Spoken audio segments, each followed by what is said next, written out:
What is up, everybody? Welcome back to another edition of the Sheehan Show. Me, Sean Sheehan, here on Sherdog.com. And today I am looking back on the PFL 2024 season finale, which went down over in Saudi Arabia on the 29th of November 2024. In this video, I'm just going to look at the PFL global finales. I'll actually have another video looking at all the PFL MENA finale fights, plus the showcase fights as well, on which was a pretty good night, and because there was so many fights and it was a very long night. We split it into two videos because it's probably make it easier on everyone. But look, that's probably the only criticism of the night, to be honest, that it was so long. But when they chose to put the two cards together, it was always going to be that long. So I suppose we expected that coming in. But what I must say is, and I'll speak about the MENA card and showcase fights over in the other video. But the whole night was packed with finishes, exciting fights, and do you know what there was as well? There was a lot of kind of a culmination moments. Like, certain fights weren't a great matchup in terms of like a back and forth, and a couple of them were, but a lot of them are, this person, we've been talking about him for a long time, will they come good? And then they did come good on a big night, and that's kind of exactly what you want. We always talk about pro wrestling and how if we can only script MMA like pro wrestling, what do they want to do in pro wrestling? They want to bring everything to this one big night, have it culminate in one big night, and then anoint the star. And that's kind of what happened here in a few of these fights, whether it was in the PFL global or in the PFL MENA. So I think the PFL brass will be very happy with that. But not that aside, as I said, that's a pro wrestling thing. You can't plan that. But what you can plan for is, having good matchmaking to bring us here, which I think they did have most of the year. There's a few rematches I think people were kind of giving out about. But, someone who's covered all of these cards, I think it's been good. And I will have a year recap as well, so we'll talk more about that there. But talking about tonight, there was definitely, fights to be up for, to be excited about. I said in the preview show during the week that I felt very strongly about all of these fights except two, and I think I didn't get them all wrong, but I got a good share of them wrong anyway. So it was that'll tell you what kind of night it was, I suppose, and what kind of a finale we had, because even though I said there was certain people who were anointed after I suppose a long run to that, it wasn't just that. So let's get into it and let's talk about the big title fights from the PFL Global Finale. And let's talk about the main event. First of all, Brendan Loughnane against Timur Khizriev. I suppose this was the long drawn out kind of battle of the night, but to be fair, it was more of a one-sided battle. Now I say a long drawn-out battle because most of the fights, there was almost, I think this was the only. Let me just make sure here. This was the only decision, wasn't it, in the PFL Global? It was, and I think there was only one on the PFL MENA. So in any other card, this mightn't be that, but it was for this card. But what I would say, if you were to reflect, and we'll go through obviously the fight in each round here in a second, but if you were to reflect on this fight, you would say this is the coming of age moment for Timur Khizriev. He looked absolutely fantastic during the year. Brendan Loughnane has obviously been one of the best guys in the promotion for a good couple of years now. And, this was Khizriev, at 29, at 17-0 coming in, or 16-0 was coming in here. This was, I suppose, the time for him to turn the page on his career in terms of he's beaten Brett Johns, Barzola and Braga this year. Before that, it was in, Bellator where he had some good wins, over my country-mate Richie Smullen, which was a very good win, but he beat, Weichel and Gonzalez as well over there.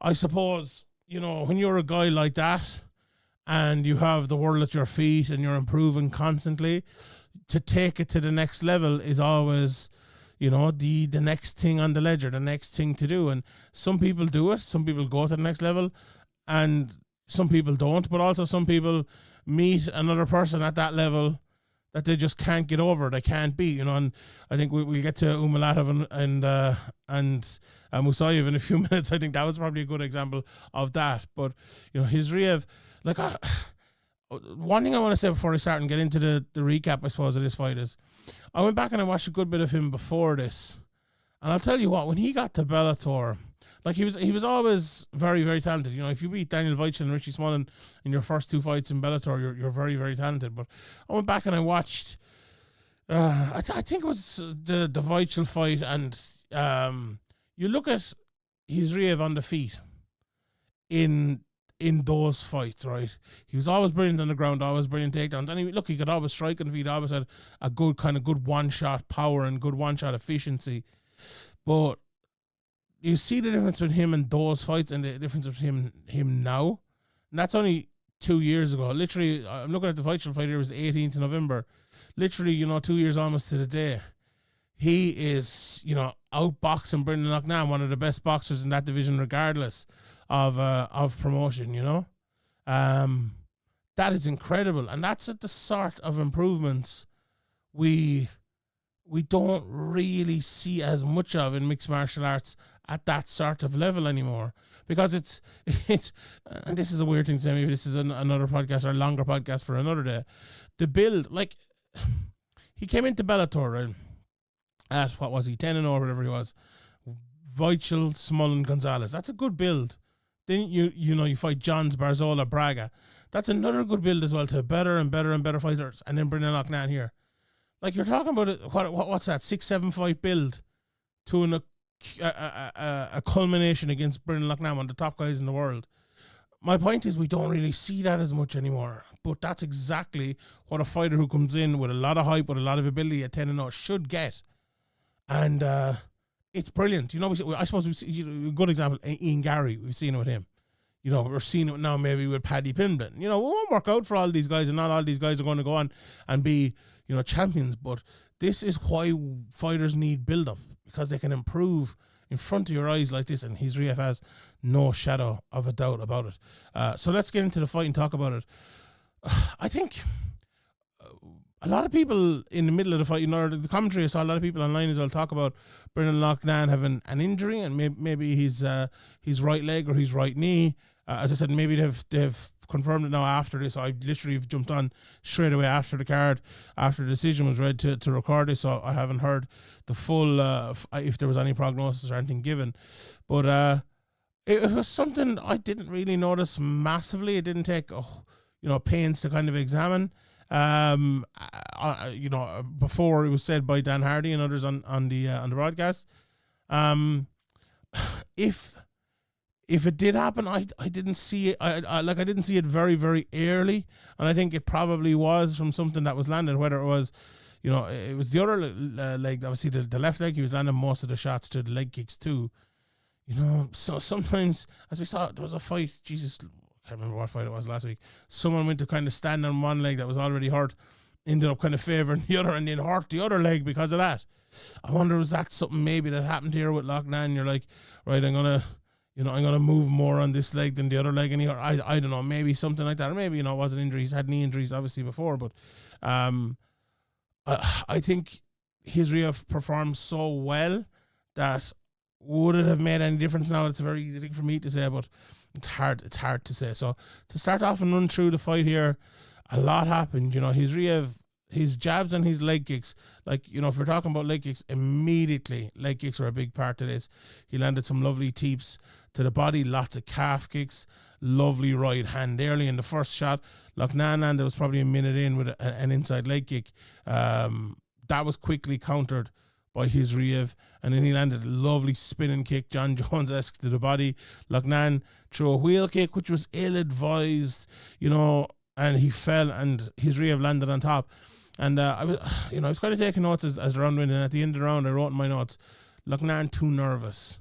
It was almost like, it's the worst thing you can do against a guy like Hizriev is overthrow, is, try to force it. And I think that's what Loughnane did there with that wheel kick. And honestly, from that point on, even though he recovered pretty well and he got back up, Hizriev got on top, he landed some elbows in guard, then Brendan got to the fence, and, he got back up to his knees, and, he got back to the feet. It felt from that point on he was on the back foot for the whole fight. But instead of throwing that wheel kick, he threw a jab, got his range going, got back to, landing a few 1-2s, got good, better defensively. That's where you rescue those fights. You don't rescue those fights with wheel kicks. I'm sorry, you just don't. Maybe you land one every so often and you win by knockout, but let's be honest, it's not going to happen 99 times out of 100. It's just not. After that, then Hizriev got a lovely trip. Loughnane got up. Loughnane, it wasn't until the 5th round that Loughnane got caught in the Hizriev takedown, as I call it. That kind of the arm across the hips that he lands so often. It was everything else. It was trips. It was Loughnane against the cage and different things. But as I said, Loughnane did a good job. He got back up at the end of the first, but down again and into the guard this time. And then Hizriev landed those a genuine 12-6 elbows here, 2 or 3 of them. And he was definitely 1 round up after that. The second round, Brendan was circling a little bit more. Hizriev was landing his double jab going forward as he landed a lot during the fight. Again, through that spin to the body. Loughnane threw a head kick and it kind of grazed a little bit, not the biggest shot, but a big uppercut then came from Hizriev, which hurt Loughnane. He's just so fast, Hizriev. It was unbelievable. He landed a right hand again, which looked so fast, and then landed it twice after that. Landed some leg kicks, and honestly, Loughnane to me at this point looked frozen. He didn't know what to do. He didn't know whether to go forward or go back. He didn't know whether to throw his jab because the right hand of Hizriev was just too fast. And I said coming in, the combinations of Hizriev were somewhere where Loughnane might be able to work, because he's not, Hizriev has turned from like a one-punch fighter to a combination fighter. And I'm like, is he, can he be comfortable enough at that yet? Whereas here, there was less of the combination fighter, only at times, more of the one-punch fighter again. Look, bits and pieces of both, but Loughnane wasn't able to catch him in either, really, especially early in the fight. But the jabs from Hizriev had Brendan all bloody at this stage. It was just all Hizriev. But then Brendan came on a little bit in the end of the second round. He landed a hard jab and it dropped Hizriev, which was his best shot. But Brendan was bleeding again then after that lovely jab by him towards the end of the second. And definitely 2 rounds up by Hizriev at this stage after dominating on the feet here. The third round then, both landed jabs, started off. Hizriev was pushing him back and then immediately got the clinch. Big knee in the clinch, and which also cut Loughnane, so he was a bloody mess at this stage. But he did get out. Again, more blood on him. Landed a nice calf kick to Hizriev. And I was at this stage where Loughnan's leg really started to look an issue. But, he came on after that a little bit. He landed a nice 1-2. And at this point, I wrote in my notes that Hizriev is landing combinations. And, he landed an uppercut. He got a takedown as, Loughnane spun in desperation. I'm thinking to myself, everything is going wrong here, You're slipping, you're falling over, you're giving away takedowns, you're getting taken down, you're getting beaten on the feet with the, in the place where you should be winning. It was just such a tough night for Loughnane, but he never gave up, never stopped. Even with 90 seconds left after the takedown, being in guard, Brendan pushed his way up to the cage, got out. They both landed a couple of jabs there. Looked sloppy with a few right hands, but still Loughnane was still in there. And then the 4 came around. And I haven't seen the cards yet, but 2 judges scored a round for Loughnane. I would garner it be the 4th. I think it probably was. He did pretty well in the 4th, in the second half anyway. Look, the first half of the 4th, Hizriev had a left-right to kick things off, then a right hand, and then a quick takedown. But Loughnane, again, to his credit, got back to the cage, out, both landed some jabs. But I thought at this point, Hizriev was just landing so much better. But they were definitely landing... Both were landing shots here rather than Hizriev just landing as it was in the previous 3 rounds. He landed a hard 1-2 and then a left hook stunned Loughnane more momentarily. But there was definitely more shots, how would you put it? More possession, let's say, each, but less action. And then Loughnane started to kind of land a jab in the less action. He landed a right hand and he landed a 1-2 and he landed a jab again. So at the end, the last... 2 minutes of this round were definitely Loughnan's. It felt a little bit like Hizriev maybe took the round off, but that's an opinion rather than a fact. But I do think Loughnane could have won that round. I didn't personally give it to him myself, but good round for Loughnane. And in the fifth, both came out lively enough, but didn't land much at the very start. The best shot came after about 45 seconds or 55 seconds. It was a hard right hand by Hizriev. Then Loughnane landed a jab behind it. And there was another hard right hand by Hizriev. Then Brendan landed an uppercut hand hurt Brendan, but his jabs were just keeping him in it enough, while Hizriev's jabs were keeping Brendan at bay. It was one of those. There's a nice elbow by Hizriev, and he landed a nice knee as well. Loughnane just wanted more, but it was very hard. Again, the jabs. Loughnane landed a right hand and another one, but the shot that came back, a left hand from Hizriev, and then he lands a takedown. It was just too much for Brendan because he was trying to come on. He was trying to land these big shots, and then I mentioned it earlier. The one takedown, he got taken down with, the one Hizriev takedown, the arm across takedown. He got it at this stage. Brendan got to the cage. Hizriev wrapped around him for a while. They were there for a good while. Brendan landed a knee, but with 90 seconds left, they got out. And Loughnane let his hands go. Both land. Brendan stopped the takedown, but in the last 15, 20 seconds, there just wasn't enough there. And there wasn't just... when I say there wasn't enough there, Loughnane was trying. He really tried, but Hizriev was just too good, and he won the fight. So, all in all, a performance from Hizriev that took Loughnane apart on the feet. Defensively, very good. Got his takedowns when he needed to get them. Didn't ever give up on the takedown either.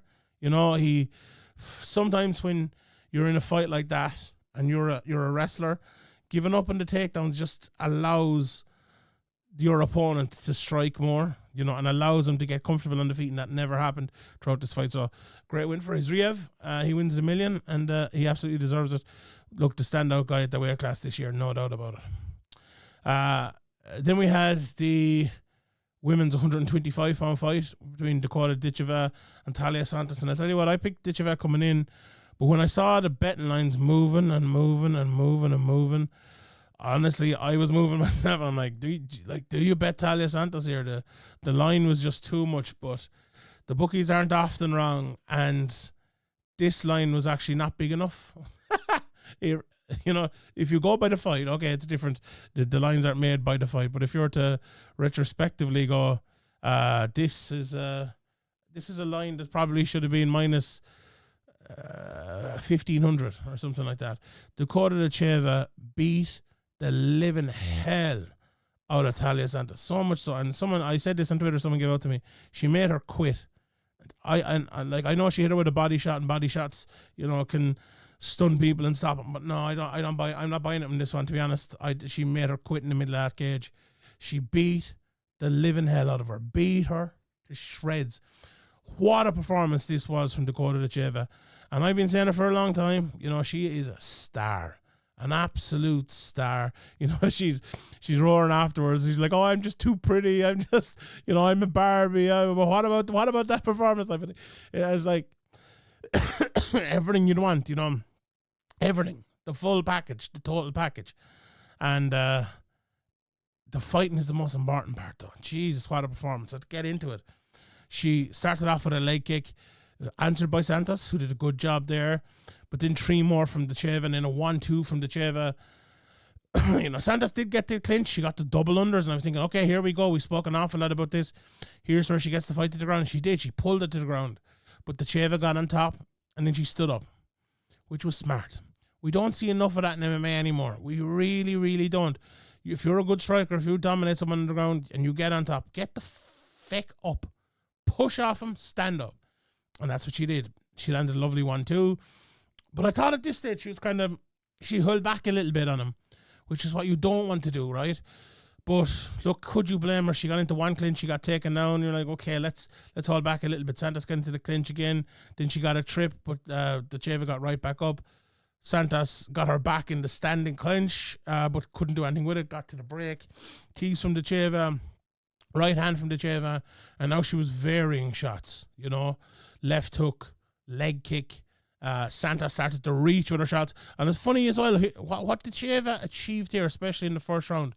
She got Santos reaching first of all, but also she got her throwing.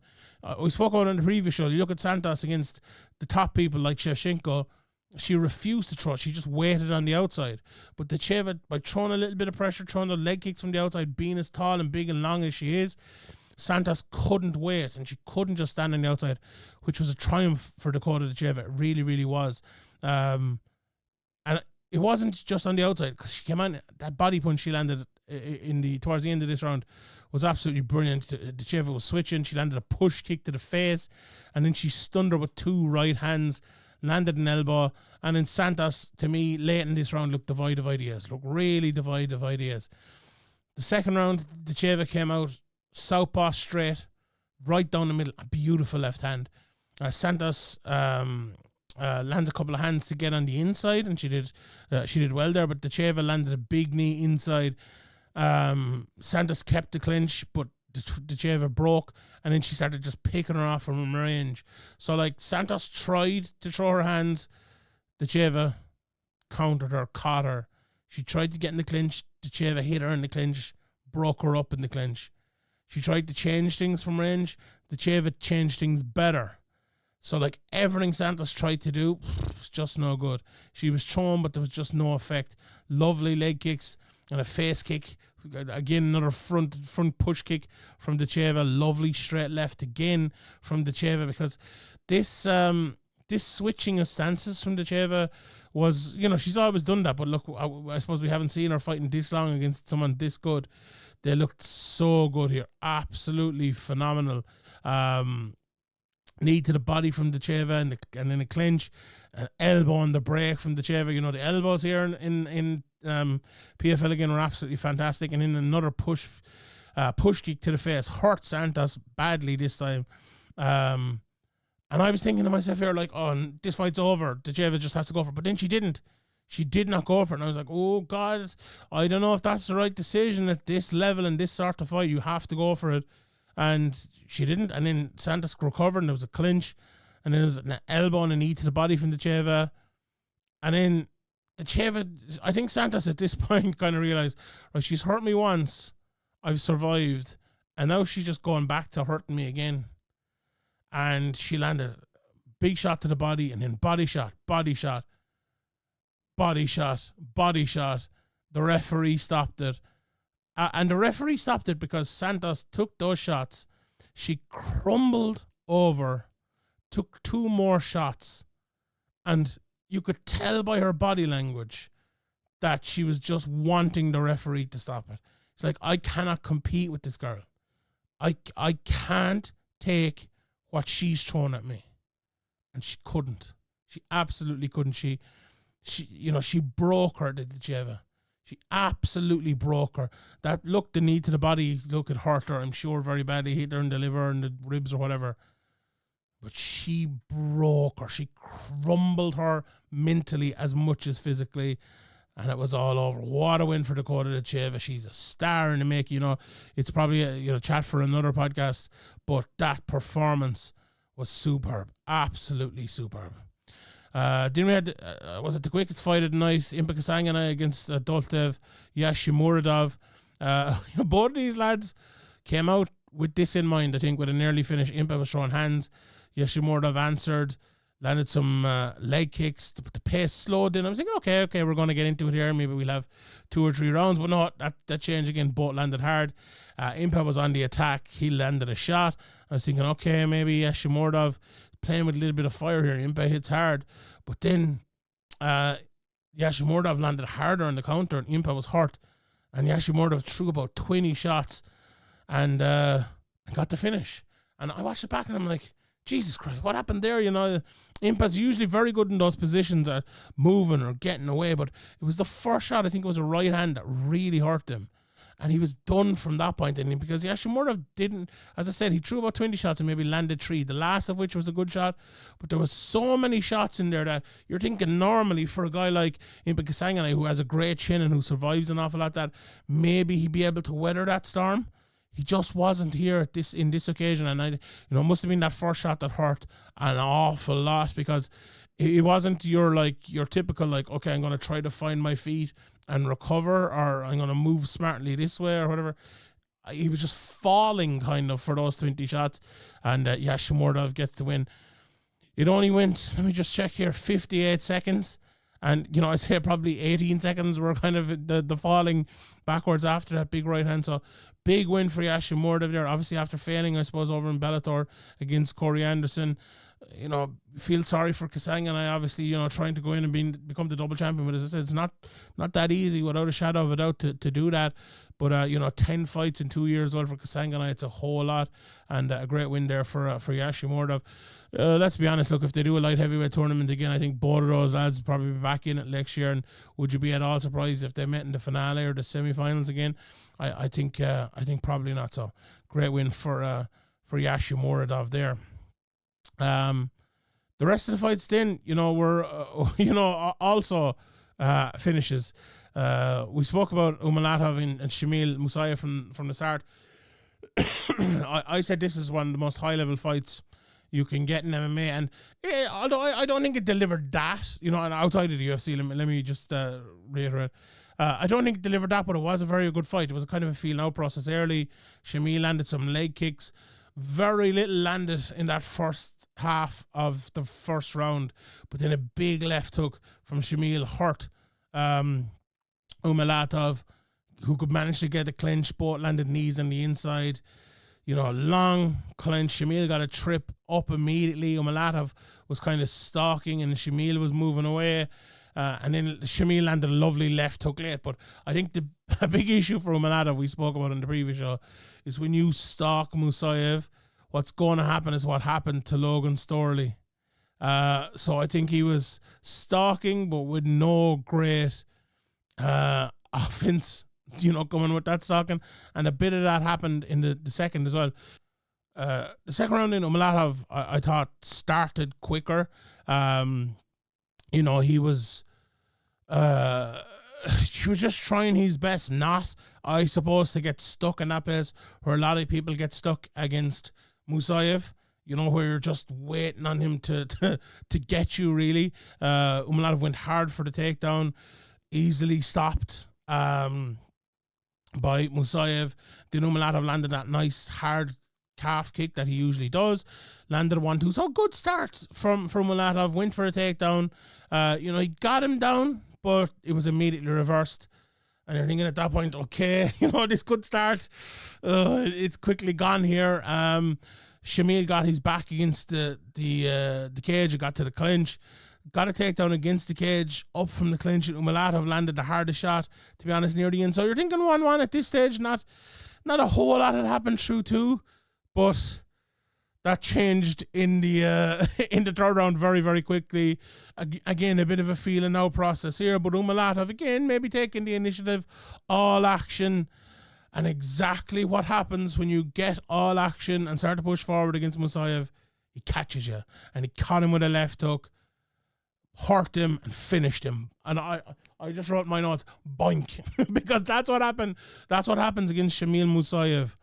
He hits you, and you just don't know what has happened. You're just like, did he touch me? I did. I'm gone. Oh, the fight's over. He's one of those guys. He just has this scary, scary power. And he's one of the best welterweights in the world. Make no mistake about that. If he was in there with the best welterweights in the UFC, he would do very well against them and beat most of them. This guy is an absolute star. He's a fighting star. And him against the Bellator champion, Ramzan Kuramagomedov, I hope they make that fight for if they have this champions card again, because that is a banger amongst bangers. So let's hope that happens. Then we had the lightweight fight, Brent Primus against Gadzi Rabadanov. And Brent made it a fight. To be honest, he came in as a big underdog. I spoke to him last week about a lot about jiu-jitsu in our interview, and there was a lot of jiu-jitsu and a lot of rubber guard, and I think they kind of forgot on the commentary that he has landed a go-go plata before, so, you know, he kept going for it, but I suppose the fight started off with a Rabadanov leg kick. Brent was attacking with his hands, and he was pretty wild, which is a good thing to see, I suppose. Rabadanov got a takedown. Brent went for the guillotine, but quickly got off that. Then went for the rubber guard, going for the go-go plata. Was never really close to it, going for it again. Rabadanov slipped out and then landed some ground and pound from the guard. Brent went for the omoplata. And I actually thought that was probably the closest thing he got, almost got, but still didn't. He definitely never almost got it, but it was the closest thing. And then Brent elbows late in the round, and I thought Brent probably won the round because of those elbows. You know, he was forcing Rabadanov to defend as well. It's a round we could debate in terms of judging, but anyway, it didn't matter in the end. The second round, hard leg kicks by Rabadanov, and then a couple more. Brent landed a counter hook. Rabadanov was picking his shots better this time. You know, Brent was kind of diving in with shots and not really landing. And then a big 3-punch combination dropped Brent, and this was the biggest part of the round for sure. When fight went to the ground again, mission control for Brent. Brent was landing shots off his back, but Rabadanov was more controlled on top this time. Having said that, it did get back up to its feet with some hard kicks. Rabadanov got back to his feet. Brent was on the ground and landed some hard kicks on top of him, and he was standing over Brent. He jumped back into half guard, did Rabadanov, and he was heavy on top again towards the end of this round. In the third, Rabadanov drops him early, stood back up, let him up. Then Brent threw a high kick. He landed a hard combination, did Brent, and then Rabadanov landed a combination of his own. Then a left hook rocked Brent. Left hook rocked him badly, and then the right hand finished him. We spoke last week about the left hook. His last two knockouts were left hooks, and this one again was a left hook. So at the in the third round, at almost exactly the half point, 2:31 of the third round, Gadzhi Rabadanov wins the million. And, you know, again, the standout this year, no doubt about it. But Brent Primus showed what he shows, and he was tough and in there throughout the whole thing. So great performance from Brent, but an even better one from Gadzhi Rabadanov. And in the last fight was the heavyweight fight, Denis Goltsov and Oleg Popov. And I picked Oleg going in here, and you know, I thought it was very smart after the first minute or two. Denis came out and landed a couple of jabs, but Oleg's head movement looked very good, and he kind of drew Denis in, got a takedown, got into full guard, and I'm thinking, okay, listen, Popov's about to land a few good shots here, and that'll be that. You know, one of my bets of the week will come off. But no, you know, double overhooks on the ground again, which was kind of a thing that happened during the night. Butterfly from hook from Denis, but Popov started to land some ground and pound after a while. Then Denis kind of threw up his legs, going for a triangle. It was never close. And I'm thinking, okay, right, when's he going to give up on this? Then he went for an armbar, and he's like, okay, that's close. Armbar there is close. But then he went to the triangle again. I'm like, okay, hold on, he actually has it this time. Cinched it up, kind of turned around his body to the right, Popov to the left. And I'm thinking, okay, does he have this? Does he have this? Referee went in, stopped it, and Popov was asleep. So Denis Goltsov sleeps Oleg Popov in the first round with a triangle. Beautiful, beautiful stuff. 2:55 of the first round. And, you know, always the bridesmaid. He's now the bride, and he wins the million. So brilliant night for Denis Goltsov, and calls out Francis Ngannou afterwards. How could you complain? Absolutely brilliant night for him. So there you go. That's it from me. That was the PFL Global main card. Thank you very much for tuning in, and I'll see you all next time. Good luck.